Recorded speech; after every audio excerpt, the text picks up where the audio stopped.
Peristiwa pemberontakan PKI pada tahun 1965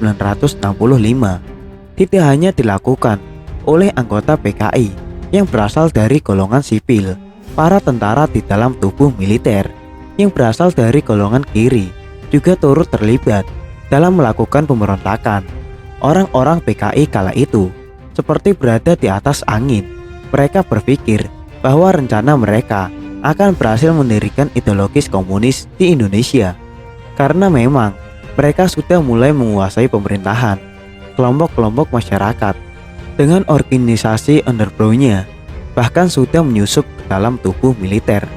Banyaknya anggota PKI yang telah masuk ke dalam tubuh militer semakin menambah keyakinan para penganut ideologi komunis bahwa usahanya sudah merebut kekuasaan akan berjalan mulus. Salah satu petinggi militer yang terlibat dalam pemberontakan tersebut adalah Brigjen TNI Mustafa Syarif Suparjo, satu-satunya jenderal yang terlibat dalam peristiwa lubang buaya tersebut.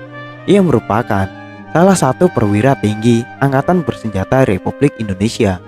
Mengutip catatan yang ditulis oleh Hendra Subroto dalam buku berjudul Dewan Revolusi PKI, seorang perwira menengah TNI Angkatan Darat, Mayor Imam Santoso, terbang ke Jakarta dari Kalimantan Barat bersama Suparjo.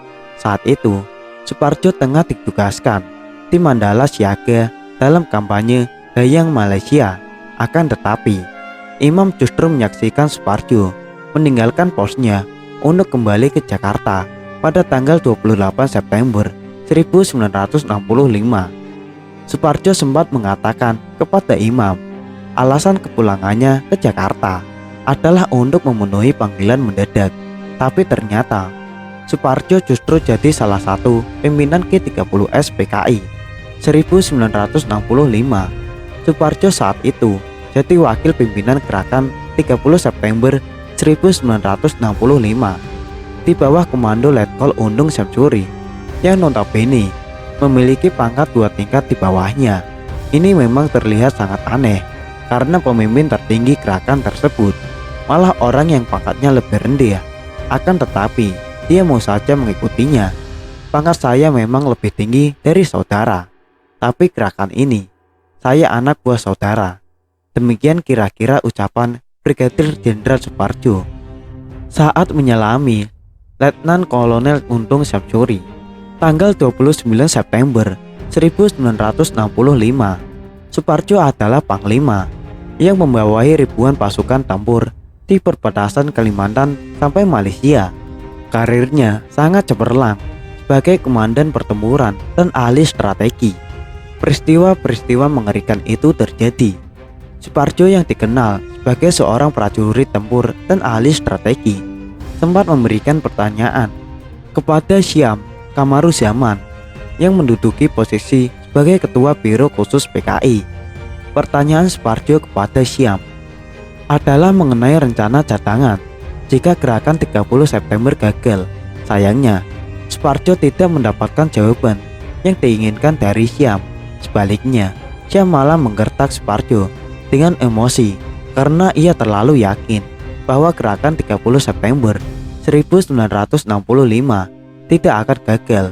Syam menjawab pertanyaan Suparjo dengan mengatakan, "Bung, kalau begini, banyak yang mundur. Kalau revolusi sudah berhasil, banyak yang mau ikut. Dalam peperangan, skenario mundur bukanlah pengecut. Dalam setiap pertempuran, selalu ada skenario mundur jika tidak bisa memenangkan pertempuran." Tapi, itu tak berlaku untuk Syam dengan gaya yang menggubu-gubu. Di sini, Suparjo sudah merasa banyak hal yang berantakan. Hal itu dituliskannya dalam catatan evaluasi untuk G30S. Dalam jam-jam awal 1 Oktober 1965, sebenarnya gerakan Letkol Undung berada di atas angin. Namun, Undung dan Syam tak menggunakan kelebihan awal ini untuk memendam selanjutnya. Radio RRI yang mereka kuasai juga tidak mereka manfaatkan. Sepanjang hari hanya digunakan untuk membacakan pengumuman saja. Harusnya radio digunakan semaksimal mungkin oleh barisan agitasi propaganda. Satu kesalahan fatal lain adalah soal logistik. Untung kehilangan banyak pasukannya gara-gara nasi bungkus pasukan Bima Sakti yang terdiri dari Yun 530 dan Yun 454 berjaga sehari penuh di lapangan Monas, tapi tak ada yang mencukupi kebutuhan mereka.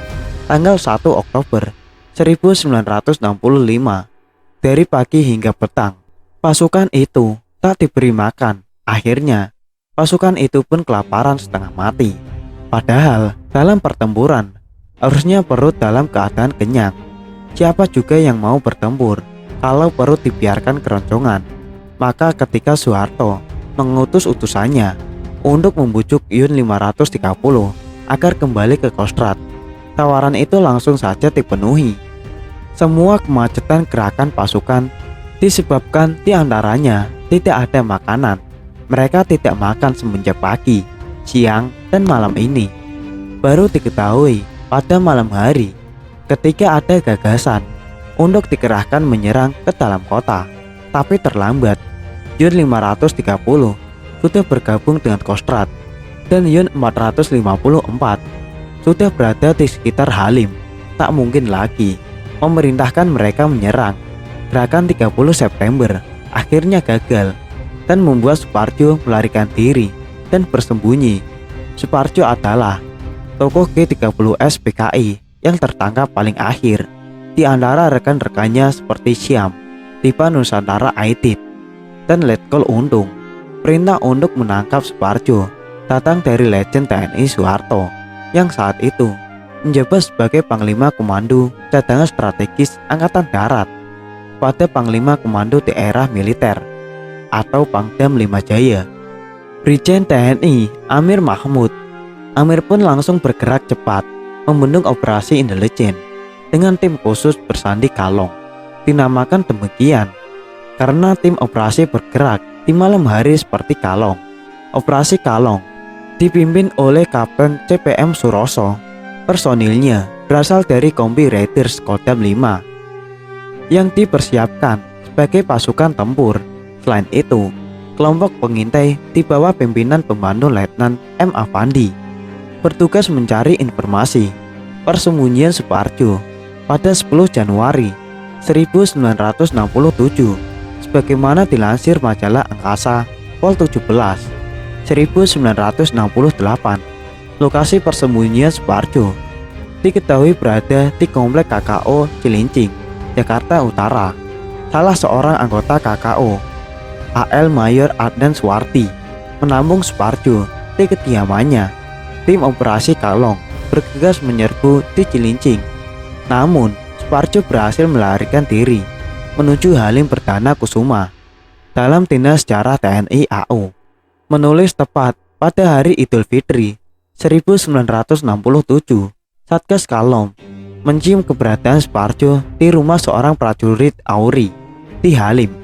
Intel gabungan bersama polisi militer AU menggerebek tempat itu. Ketika mereka menggerebek tempat tersebut, tidak ada orang yang ditemukan di sana.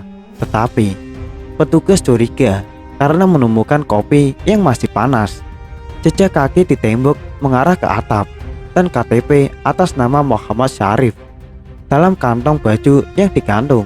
Mereka yakin kali ini Suparjo tak akan lolos. Letnan Rosyadi berteriak, "Ayo turun, kalau tidak saya tembak."